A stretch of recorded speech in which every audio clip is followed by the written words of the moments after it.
Baha pa rin sa 20 barangay sa Kalumpit, Bulacan dahil sa epekto ng habagat at high tide. Sa gitna naman ng thunderstorm sa Cotabato, tinangay ng rumaragas ang tubig ang isang pickup. Saksi si CJ Turida ng GMA Regional TV. Tagilid na ang pick-up na ito habang stranded sa gitna ng rumaragas ang tubig sa Alamada, Cotabato, pasado alas 6 kagabi. Biglang tumirik ang pick-up habang dumadaan sa spillway.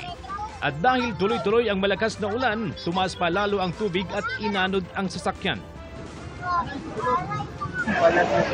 Rumisponde naman ang MDRRMO at BFP at hinila ang sasakyan. Nailigtas naman ang 3 sakay. Sa San Fabian, Pangasinan, class shifting ang ipinatutupad sa Longos Elementary School na halos 3 linggo ng lubog sa baha. Nangingitim na ang tubig mula sa covered court hanggang sa harapang bahagi ng bakuran at mataas pa rin ang tubig sa ilang silid-aralan. Bunsod ito ng pag-ulan simula pa noong manalasa ang bagyong Enteng na sinundan ng habagat at ng katatapos na bagyong Hener. Nagsusubside man but every time na may ulan, tatas ulit. Sana 1 week na walang ulan, saka may magsusend siya dito. Makikipag-ugnayan ang pamunuan ng paaralan sa lokal na pamahalaan para matulungan sila sa pagtatambak ng lupa kahit sa daanan lang papunta sa mga silid-aralan. Sa Kalumpit, Bulacan, 20 barangay ang lubog pa rin sa baha dahil sa epekto ng habagat at high tide. Hanggang 7 dalampagan ang pinakamataas na baha sa barangay Maysulaw.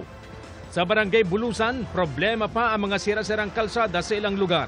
Lubog din sa tubig ang Calizon Elementary School. Yun na ang hirap. 2 lugar ng lubak-lubak na yan. 2 linggo na ito. Para sa GMA Integrated News, ako si CJ Turida ng GMA Regional TV, ang inyong saksi.